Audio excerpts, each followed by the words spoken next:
Hornbæk Bådklub er vært for Dragon Gold Cup og DM i CB66 i 2016. Hornbæk Bådklub rummer også Hornbæk Sejlerskole.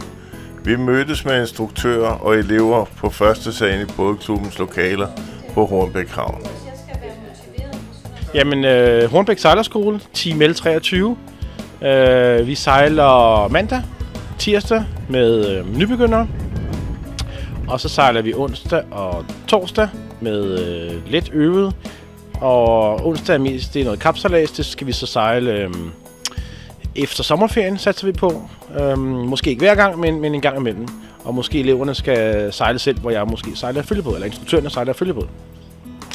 Og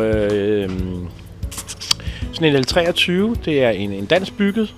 Den vi har, det er en vi har købt meget billigt. Vi har knoklet rigtig meget for at sætte den i stand.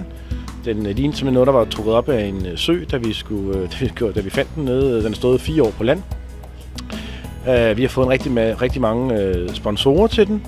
Og her i byen, lokalt i byen, cirka 18 stykker.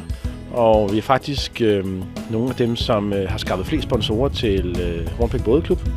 Og det kan man også se på vores hjemmeside. Men sådan en L23, det er en utrolig sikker båd. Det er en lille båd, men den er meget god til at manøvrere, og eleverne føler sig meget trygge. Så meget plads i cockpittet, som det hedder, der hvor man sidder og styrer. Og der kan sove 4 ombord. Sådan en, nu bruger vi den ikke sådan til at sove i og så videre. Lige nu har vi faktisk ikke nogen hynder i. Men en af vores sponsorer har lavet nogle fine hynder til os. Men vi sejler med børn, eller ikke med børn, vi sejler med elever fra 15 til 70 år. Eller ældre, hvis det er det. Bare de kan gå på båden, og vi føler, det er sikkert. Og de kan... Lige nu har vi faktisk 2 pigehold. Og det er ikke fordi, vi kun vil have piger ombord. Det er simpelthen fordi, at der er rigtig mange piger, som måske føler, at deres mænd ligesom gør det hele. Eller de vil gerne være mere sikre, når nu deres mand... hvis der måske sker noget med deres mand, eller deres kæreste, eller et eller andet, så kan de også styre båden. Så de føler også gerne ud og træne og føle sig mere sikre. Jeg kan sige, det er billigere at gå til sejlads i Hornbæk Sejlerskole, end det er at gå til standarddans.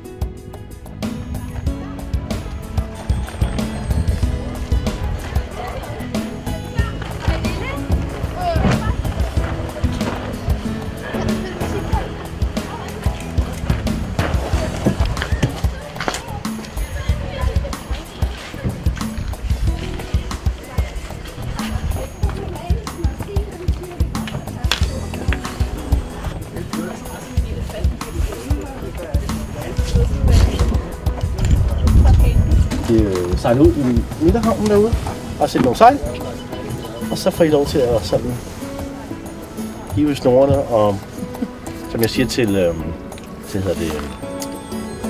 Brian og Line, at jeg kan godt hive snorene, dem der ligesom skal hands on på at hive snorene, for ligesom at prøve, hvis der er nogen af dem, der kinker eller noget.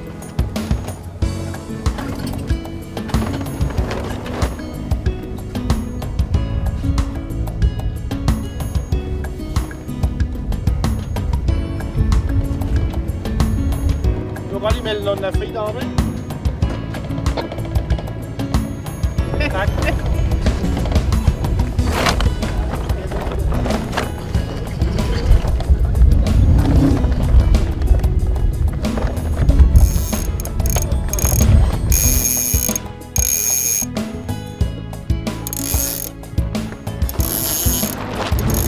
Og det er vi nu. Fuld gas på den.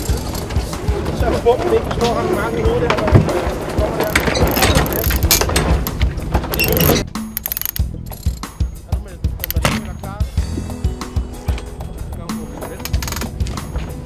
Eller vi ikke. Bare sejle lidt forbi.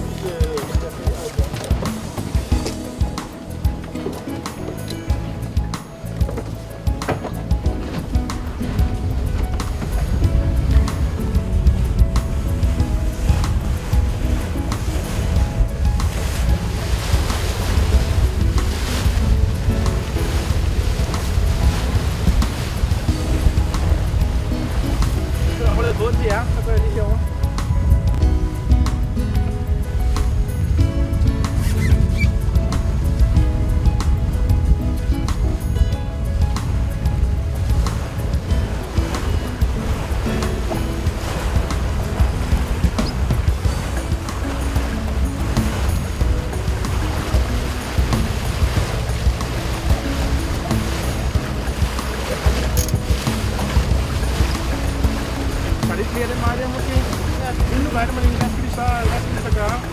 Ane, hun går op til dig til vinden herinde.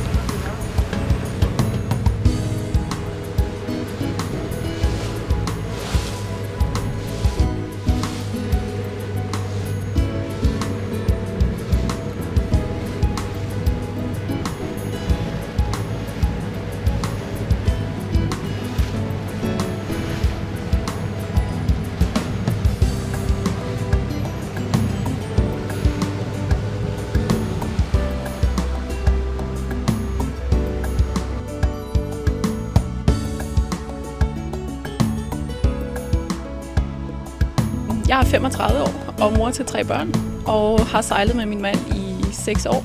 Og min mand har sejlet fra barnsben af. Og årsagen til, at jeg meldte mig til sejlerskolen, det var, at jeg ville gerne have, at der var noget sikkerhed og tryghed ombord på min egen båd. Så hvis der skulle ske min mand noget, og jeg står med 3 børn alene, så ved jeg, hvordan jeg skal håndtere en båd. Så derfor meldte jeg mig til Hornbæk Sejlerskole, som er... Det er ikke særlig dyrt, og instruktørerne gør det frivilligt.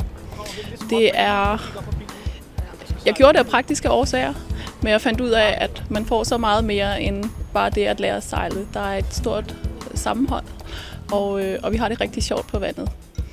Der bliver taget hensyn til, hvor meget erfaring man har, og man bliver ikke presset for meget ud. Men man kommer ud og mærker nogle grænser, og mærker, hvor meget kan båden, hvad er balancen, og hvor meget vind er der, hvor hurtigt stopper vi, hvor hurtigt kan vi sejle på de forskellige kurser.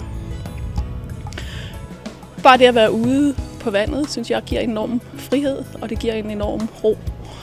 Og det er afslappende, og det er afstressende, vil jeg sige. Så efter en aften på vandet, så er jeg rigtig, rigtig træt, men det er på en god måde, hvor kroppen har været i brug, og hovedet har været i brug, og vi har haft det sjovt sammen på båden. Vi skiftes til at sidde på de forskellige pladser, så alle de får lov til at styre, og alle får lov til at hive i skøderne og vende den ene vej eller den anden vej. Og det er lidt efter, hvor meget erfaring man har, hvor meget man har lyst til, om man vil gå op på dækket, eller om man er bange for at gå på dækket, og det bliver der taget hensyn til.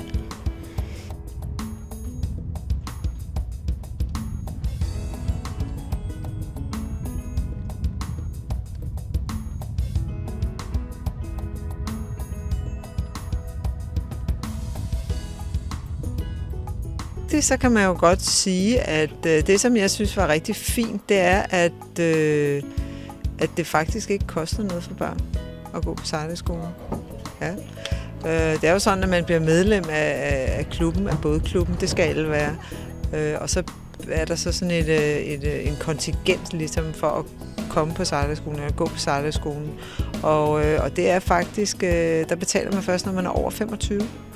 Og det spurgte jeg faktisk, da jeg selv indbetalte mit gebyr, hvordan det kunne være, fordi jeg har jo min datter med på sejlerskolen.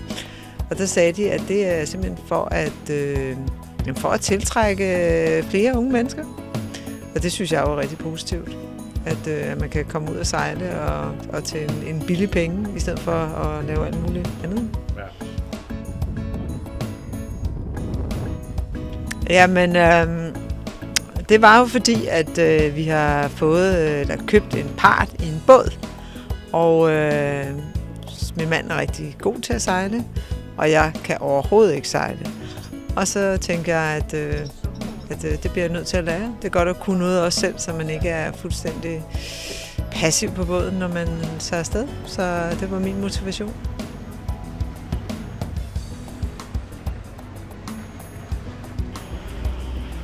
Man kan sige, det kan være sådan en reklame for det, altså det der med, at man er kombination af, at man er ude og får noget frisk luft og ser mange dyr. Der er jo en masse af marsvin, fugle og mærker frisk luft. Det er rigtig dejligt. Og så på sådan en lille båd, som vi har sejlet på i dag, der er der også rig mulighed for at tale sammen og lære hinanden at kende. Og det gør det faktisk til en rigtig god oplevelse. Det er også sådan, at nu for eksempel her i sidste weekend, der lavede klubben også en sejlads hen til Helsingør, hvor der var noget musik på kajen, Og der spiste man så lidt mad sammen og sejlede hen sammen.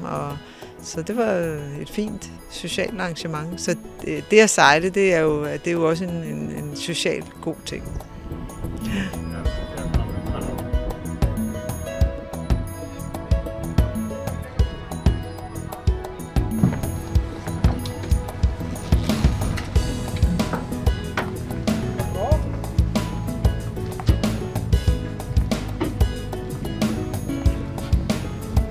Meter igen. Ja, tak.